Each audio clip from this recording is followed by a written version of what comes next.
வால்மணி, செம்மணி, ஜிராமணி, கருமணி, மாயமணி, மகாமணி, வேதமணி, நாதமணி, பூதமணி, மந்தமணி பேசுறீங்க ஐயா. நீங்க அன்புள்ள ஜாதகம், பாஷுள்ள ஜாதகம், இறக்கவணி ஜாதகம், மற்ற உதவி ஜாதகம். உங்க குடும்பத்தில் 5 பேர், உங்களுக்கு 3 குழந்தைகள் 2 குழந்தை யோகம். எத்தனை குழந்தைக்குது?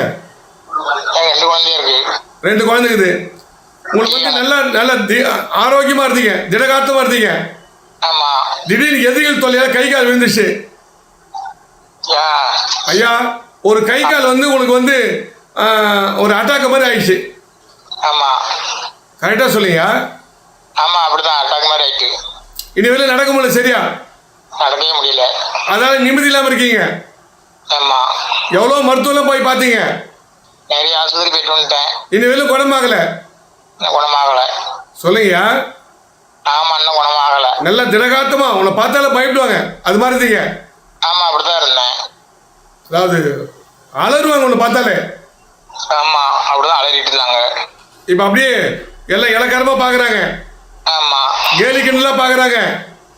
ஆமா, மனைவி மக்கள் மதியில வருமானம் பத்தல.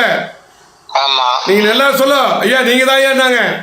ஆமா, ஆனா இதே நேரத்தில் நீ உடம்பு பாதிப்பது உடனே உன் மனைவி கூட ஒரு மதிக்கல. ஆமா, மரியாதை குறைவா பேசுறாங்க. ஆமா, மனைவி கூட மதிக்கல. அதால மனநிலைமையில போயிடுச்சு. ஆமா, ஒரு மனிதனுக்கு பணம் இருக்கணும், அல்லது வந்து உடல் திடகாத்தமா இருக்கணும். ஆமா, ஒரு பதவி, புகழ், செல்வாக்கு, செல்வம், நோய் நொடி இல்லாம நல்ல ஆரோக்கியமா இருக்கணும் உணர்ந்துட்டீங்க. ஆமா, எவ்வளோ பேர் ஜோசியம் பார்த்துட்டு பரிகாரம் பண்ணிட்டு டாக்டர் பார்த்துட்டு இது வரலும் தீரல வியாதி.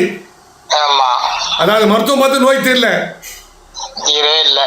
இது ஏதோ செய்வினியா இருக்குமோ, சூன்யமா இருக்குமோ, வைப்பா இருக்குமோ, எதுக்கெல்லாம் ஏற்பட்டு தொல்லையா இருக்குமோன்னு பயப்படுறீங்க. ஆமா, மருத்துவம் பார்த்து குணமாகல, அது இப்போ ஏதோ ஒரு மரபம் இருக்குது அப்படின்னு உணர்ந்துட்டீங்க. ஆமா, மருத்துவரை வந்து போனா உங்க தலையில ரத்த கட்டி இருக்குன்னு சொல்லிப்பாங்க. ஆமா, சொன்னாங்களா இல்லையா? சொன்னாங்க. ரத்த அடப்பு தான் சொன்னாங்க. ஐயா நீங்க சொல்லாம நான் சொல்லிட்டு இருக்கேன். ஆமா, ஆமா, ரத்த அடப்புன்னு சொன்னாங்க. ஆமா, அதுக்கும் ட்ரீட்மெண்ட் பண்ணீங்க. ஆமா, அப்போ நோய் தீரல. தீரல. இன்னும் மருத்துவம் பார்த்துட்டே இருக்கீங்க. ஆமா, இன்னும் பார்த்துட்டு தான் இருக்கேன். மருந்து மாத்திரை தான் ஊசி போட்டுட்டு தான் இருக்கேன். வாரம் இன்னும் தீரல. பல லட்சம் செலவு பண்ணி பிரயோஜனமே இல்லை. ஆமா, லட்சக்கணக்கான செலவு பண்ணியாச்சு. பணம் தான் விரையமாய் தவிர குணமாகல. நான் பட்ட கஷ்டம் பிள்ளைங்க படக்கூடாது. ஆமா, நான் மீண்டும் புத்துயிர் பெற்று பிள்ளைகளை காப்பாற்றணும். ஆமா, யாரோ என்ன கேவலமா பார்த்தா இதெல்லாம் வாழ்ந்து காட்டணும். ஐயா நான் சொல்லலாம் உண்மையா போய் ஐயா? உண்மைதான் ஐயா, உண்மைதான் ஐயா. ஆமா, ஏன்னா பல தொலைக்காட்சியில பார்த்துருப்பீங்க. ஆமா, பார்த்துருக்கேன். என்ன பார்க்காத தொலைக்காட்சி அத்தனை தொலைக்காட்சியில பார்த்துருப்பீங்க. ஆமா, நான் பரம்பரை ஜோசியர் பல வருடமா 30-40 வருடமா என்ன டிவியில் தொலைக்காட்சி ராஜ் டிவியில் பார்த்துருப்பீங்க, விஜய் டிவியில் பார்த்துருப்பீங்க, சன் நியூஸில் பார்த்துருப்பீங்க, சன் மியூசிக்கில் பார்த்துருப்பீங்க, வசன் டிவியில் பார்த்துருப்பீங்க, விஜய் டிவியில் பார்த்துருப்பீங்க, மூன் டிவியில் பார்த்துருப்பீங்க, சாய் டிவியில் பார்த்துருப்பீங்க, மதிமுக டிவியில் பார்த்து, வெளிச்சம் டிவியில் பார்த்துருப்பீங்க. என்ன பார்க்காத அத்தனை தொலைக்காட்சியில பார்த்துருப்பீங்க. என்கிட்ட வந்தா பிரச்சனை தீரும் நம்பிக்கை என்கிட்ட பேசுறீங்க. ஆமா, அதுதான் நம்பி வந்தேன். ஐயா உண்மையா போய் ஐயா? உண்மைதான். நான் சொல்றதெல்லாம் உண்மையா தான். நான் செய்கிற பரிகார வேலை செய்யுமா செய்யாதா? செய்யும். கண்டிப்பா உங்களுக்கு நல்ல ஒரு மாற்றத்தை உருவாக்கி நோய் நொடி நீக்கி மீண்டும் வேலைக்கு போற மாதிரி 4 பேர் மதிப்பு மரியாதை கௌரவமா வாழ்ந்து கட்டப்பட்ட போதுமா? சரிங்கய்யா. அதாவது மந்திரக்கால் மதி முக்கால் நல்லா புரியுங்க. அதாவது மருத்துவம் பார்த்தா மட்டும் குணமாகாது. அதுக்குன்னு ஒரு தெய்வ சக்தி உண்டு. நமக்கு மேல ஒருத்தர் இருக்கான், இறைவன் இருக்கான். அவனால் தான் நம்ம பிரச்சனை தீரும். விளக்கம் முடிஞ்சே இல்லையா? அதே நேரத்தில் நீங்க சில தவறு பண்ணிருக்கீங்க. விளக்கம் முடிஞ்சீங்களா? புரியுது. அந்த தவறுக்கான தண்டனை ஆண்டவன் கொடுத்துட்டான்.